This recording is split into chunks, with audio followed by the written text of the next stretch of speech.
Assalamu alaikum.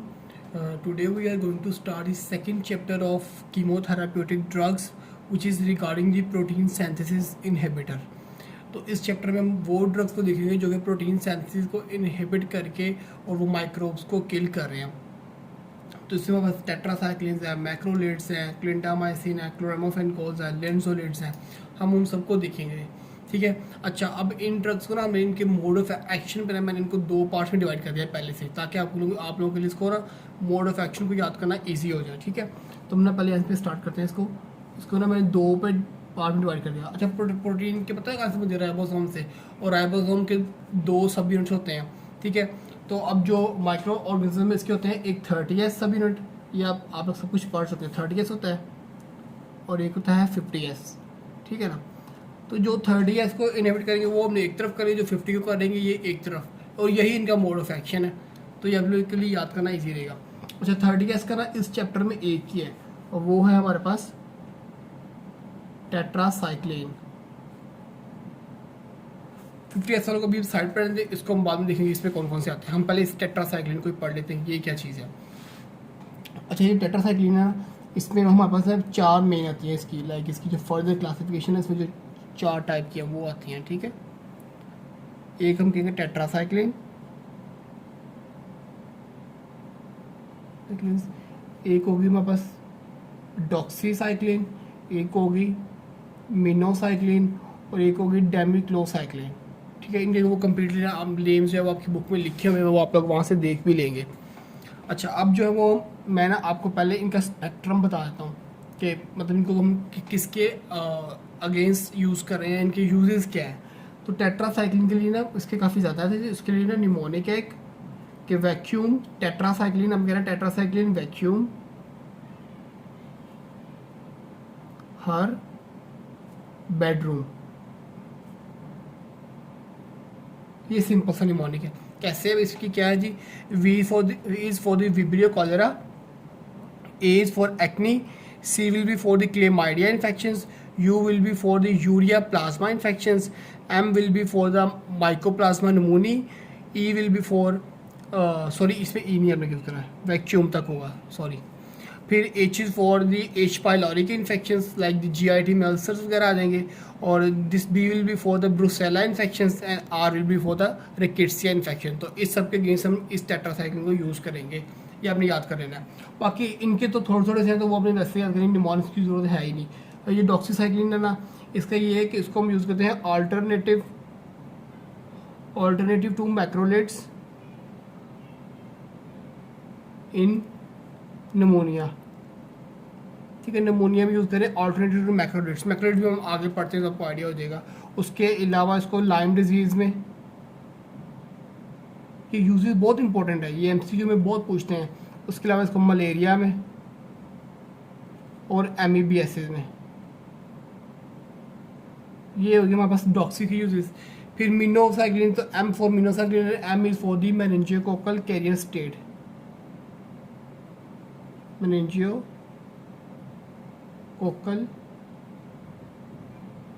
Career state में इसको use करेंगे. और डेमिक्लोसाइक्लिन जो है ना, इसको हम यूज़ करेंगे ADH सिक्रीटिंग ट्यूमर्स.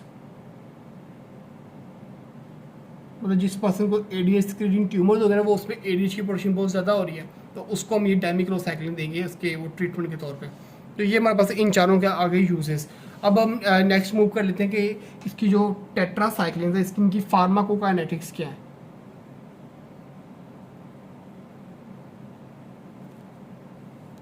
तो वो ये है कि जी इसकी जो आपने ये भी पॉइंट बड़ा इंपॉर्टेंट में बताया, MCQ पॉइंट है कि इसकी जो ओरल एब्जॉर्प्शन है ना, इट इज़ इम्पीडेड, या it is decreased bye dairy products. कि जो डेयरी प्रोडक्ट्स होंगी ना वो इसकी एब्जॉर्प्शन को कम कर देंगी. ठीक है. बाकी इसकी मेनली हमारे पास है रीनल एलिमिनेशन, मतलब कि किडनी से एलिमिनेट होती हैं. लेकिन एक्सेप्शन तो फिर होगी.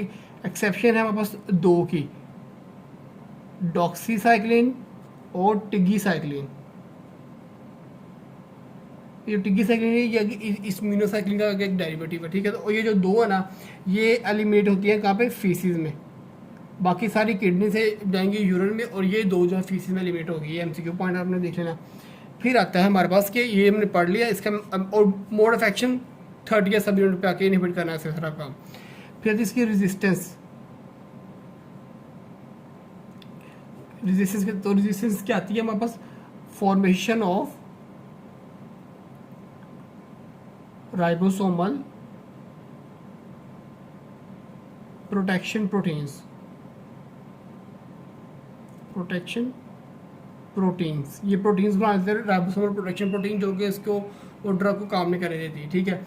बाकी ये कि अब जो सबसे इसका इंपॉर्टेंट पॉइंट कि इसकी टॉक्सिसिटी, यहाँ पे हज़ारों एमसीक्यू इसी टॉक्सिसिटी बनते हैं, अब इसको अच्छे से याद करना। और इसका भी मैंने आपको निमोनिक दे दिया, बड़ा इजी सा, KAPIL, कपल देव, सिंपल सा निमोनिक कपल देव। कैसे आप इसको, इसकी डिटेल सुन ले। के फॉर मतलब किडनी, मतलब कि रीनल इम्पेयरमेंट्स, मेनली इसमें तो बताया हुआ कि फैनकॉनी सिंड्रोम। ए से ये कि हमारे पास हो जाएगा एनाबॉलिक इफेक्ट्स होंगे। P will be for the photosensitivity, और ये फोटोसेंसिटिविटी मेनली जो करता है वो डैमिक्लोसाइक्लिन, ये जो डैमिक्लोसाइक्लिन ये कॉज कर रहा होता है, ये अपने पॉइंट याद रख लेना। आई इज फॉर मतलब कि गैस्ट्रो इंटेस्टिनल कोई भी डिस्टर्बेंसेज हो रही हैं। एल इज फॉर लीवर, मतलब कि हिपैटिक टॉक्सिसिटी है। फिर DE, तो ये है कि कोई डेंटल इम्पेयरमेंट्स हैं, लाइक उसने हमें बताया भी हुआ कि एनिमल प्रॉब्लम्स है चिल्ड्रंस के अंदर मेनली, और बोन की ग्रोथ नहीं हो रही होती, ठीक है। और V is for the vestibular toxicity, और ये जो है ना वेस्टिब्यूलर टॉक्सिसिटी, ये मेनली बस करते हैं ये डॉक्सीसाइक्लिन और मिनो, उसमें भी दोनों में मेनली कौन, मिनोसाइक्लिन सबसे ज़्यादा ये करता है हमारे पास वेस्टिब्यूलर डिस्टर्बेंसेस। तो ये हमारे पास इसके टॉक्सिक इफेक्ट्स हो गए।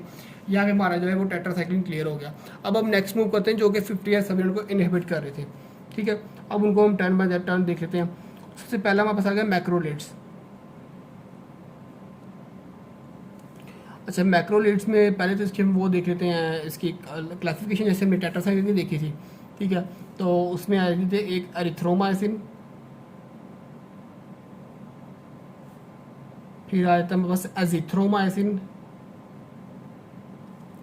एजिथ्रो आ गया, फिर आ गया क्लैरिथ्रो, और फिर आ गया फिडिएक्सोमाइसिन। ये 4 ऐसी क्लासिफिकेशन ये हमने इजीली याद हो जाएंगे आपको। अब इनके जो यूजेस हैं, तो जो है ना हमारे पास ये एरिथ्रोमाइसिन, इसका यूज़ हम आपके न्यूमोनिक है MLC3। आपने फ्रेंजी में पढ़ चुके मेडिको लीगल सर्टिफिकेट पढ़ा हुआ ना, ये वही है MLC3। तो अब इसमें भी मतलब कैसे कि तो ये M होगा हमारे पास माइकोप्लाज्मा न्यूमोनी, L होगा लेजिनोला नीमोफिलिया, और C3 उसका मतलब क्या है कि C3 है कंपाइलोबैक्टर, कोराइनेबैक्टीरियम और क्लेमाइडिया। तो ये हमें याद करना MLC3 से इसका नाम हम आपको याद हो गया। फिर आया था हमारे पास एजिथ्रोमाइसिन। तो एजिथ्रोमाइसिन के लिए एक तो अपनी निमोनिक करके नहम, NHM नहम पढ़ा, नाइन्थ को उर्दू में नहम कहते हैं, तो उससे अपने नाम याद करना है। नज़ेरिया है, हीमोफिलस है, और M है हमारे पास इसका मोरेक्सेला कैटरिल्स। यस, नज़ेरिया, हीमोफिलस और मोरेक्सेला कैटरिल। उसके अलावा जो है वो इसको हम यूज़ कर रहे होते हैं कम्युनिटी एक्वायर्ड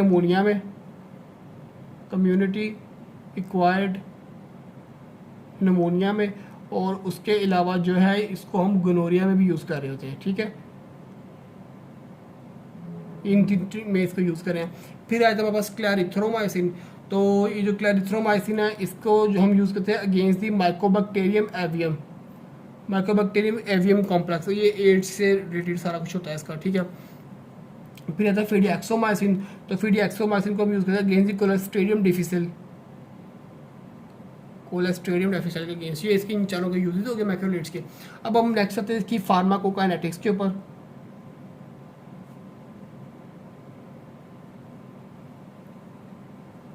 फार्माकोकाइनेटिक्स में इसका याद आपने ना मैं आपको बड़े इंपॉर्टेंट पॉइंट्स बताऊंगा। वो ये है कि जो एजिथ्रोमाइसिन की है उसकी एब्जॉर्प्शन इम्पीड बाय फूड, कि एजिथ्रो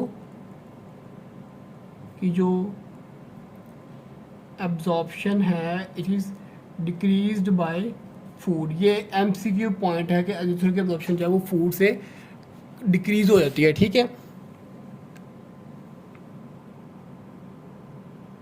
अब हम नेक्स्ट देख लेते हैं। तो वो है जी इसका पॉइंट कि इनका जो हिपैटिक मेटाबॉलिज्म होता है, ठीक है। हिपैटिक मेटाबॉलिज्म, ये आगे फिर आगे इनकी रेजिस्टेंस, मोड ऑफ एक्शन को पता चलेगा कि 50 सब यूनिट वाला ये इनका भी, ठीक है। रेजिस्टेंस के लिए यही है कि इसमें होता है efflux pump mechanism, efflux pump. ये जो रेजिस्टेंस के पॉइंट है इन सब के, वो हमने याद कर लेना, ये बड़े इंपॉर्टेंट है। ये एमसीक्यू में डायरेक्टली पूछे जाते हैं ऐसे ही, और आपने बस ये एक नाम पता होता है इजीली इसको लगा सकते हो। बाकी इसकी टॉक्सिसिटी, तो टॉक्सिक इफेक्ट्स ले रहा निमोनिक है हमारे पास, that is grapes, GRAPES, grapes कैसे, G will be for the gastric discomfort, R is for the rashes, A is for the acute cholecystic hepatitis, P will be for the prolonged GT, E will be for the eosinophilia and S is for the sensitivity या hypersensitivity, ठीक है। ये हमारे पास इसकी general है। उसके अलावा एक ये कि ये जो हम है ना हमारे पास साइटोक्रोम P450 उसको कर देता है इनहिबिट, लेकिन यहाँ पे एक एक्सेप्शन है कि जो हमारे पास है एजिथ्रोमाइसिन, वो नहीं करता है, ये एजिथ्रो नहीं करता, बाकी दोनों करते हैं। क्लेरिथ्रो और एरिथ्रो करते हैं, एजिथ्रो इसको इनहिबिट नहीं करता। देखो एक्सेप्शन यहीं पे आ रही है, यहाँ पे भी एजिथ्रो की थी, यहाँ पे भी एजिथ्रो की थी, तो अब मैं इसको भी याद कर लेना। अभी हमारे पास जो है वो मैक्रोलॉजी हमारा क्लियर हो गया। अब हम नेक्स्ट पे आ जाते हैं, हमारे पास जो कि आ रहा है हमारे पास थर्ड, डेट इज क्लिंडामाइसिन। तो क्लिंडामाइसिन की क्लासिफिकेशन तो है नहीं, क्योंकि ये खुद ही एक ही होता है इसमें। तो इसका जो है वो हमारे पास होता है हिपैटिक मेटाबॉलिज्म, हिपैटिक मेटाबॉलिज्म है, और एक्सक्रीशन है इसकी रीनल से या बाइल से, रीनल या बिलरी इसकी एक्सक्रीशन है। बाकी इसका मोड ऑफ एक्शन आपको पता चलेगा 50 ऐसी है, और इसकी जो रेजिस्टेंस है ना उसका मैकेनिज्म है हमारे पास methylation, methylation of binding site के, जहाँ पे आगे बाइंड करना है उस साइड की मिथाइलेशन हो जाना, उससे इसमें आती है रेजिस्टेंस हमारे पास, ठीक है। और फिर आ जाते हैं कि इसके यूजेस या इसके स्पेक्ट्रम आके, तो उसके लिए निमोनिक है हमारे पास पास्ट से हमारे पास क्या बना, P will be for the prophylaxis of endocarditis, ये बड़ा इंपॉर्टेंट एमसीक्यू पॉइंट है। Then A will be for the acne, S will be for this staph aureus infections, and I will be T will be for the toxoplasmosis related AIDS या AIDS related toxoplasmosis। तो ये इसके uses आगे। फिर आते हैं हमारे पास last में इसकी टॉक्सिसिटी। अच्छा, इसकी जो उसका भी निमोनिक सेम यही है, लेकिन थोड़ा सा चेंजिंग है, वो होगा पास्टन, PASTN इसकी टॉक्सिसिटी के लिए। अब वो कैसे, P will be for the pseudomembranous colitis, A will be for abdominal pain, S will be for the skin rashes, then the T will be for the toxic megacolon and N will be neutropenia। ये इसके toxic effects है clindamycin के। हमारी ये भी clear होगी। अब next हम देखते हैं, दैट विल बी क्लोरामोफेनिकोल्स।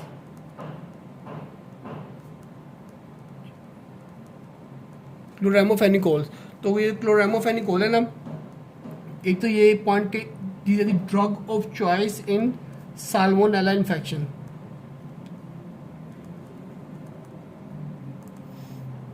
ठीक है, बाकी एक पॉइंट है, they can cross blood brain barrier, ठीक है, ये भी इंपॉर्टेंट पॉइंट है, एमसीक्यू पॉइंट है। फिर ये है कि they are inactivated by hepatic glucuronosyl transferase.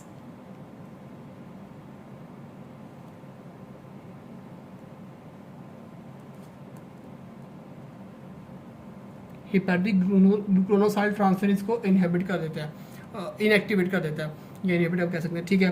फिर ये है कि इसकी रेजिस्टेंस, मोड ऑफ एक्शन इसका भी सेम वही 50s वाला आ गया।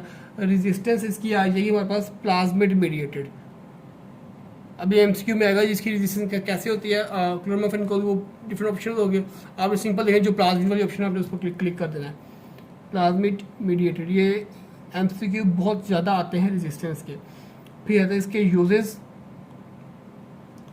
तो उसके लिए है कि it is a backup drug for RMP।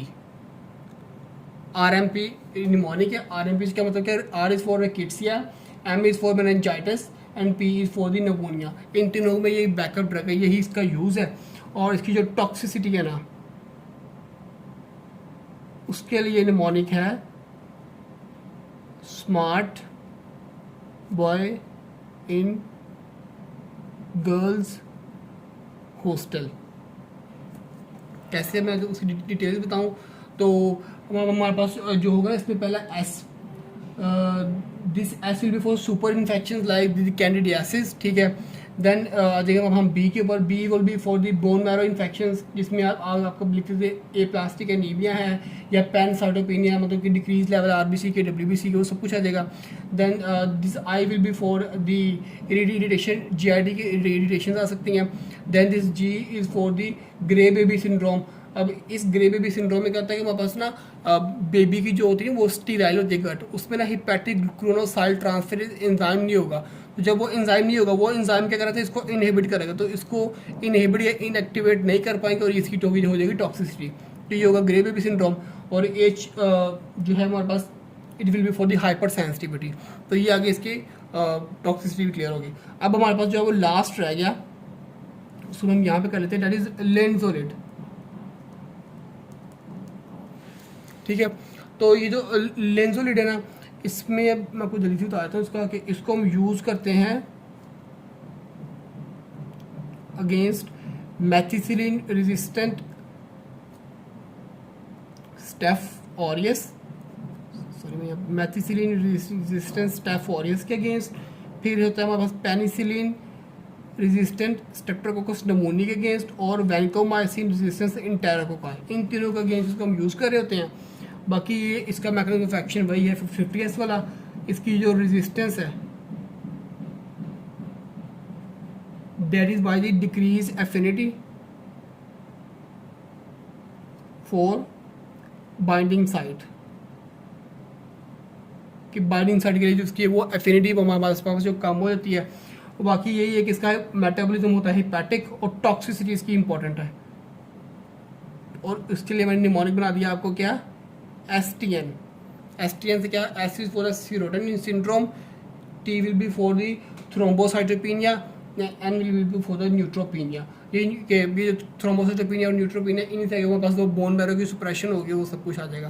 So this was all about the protein synthesis inhibitors. आप लोगों को इसमें अभी भी किसी भी पॉइंट पे कोई कन्फ्यूजन हो तो आप लोग जो है वो कमेंट से पूछ सकते हैं। इसकी पिक्चर जो है वो मैं अपने फेसबुक पेज पे अपलोड करके और लिंक जो है वो डिस्क्रिप्शन में डाल दूंगा। Thanks for watching.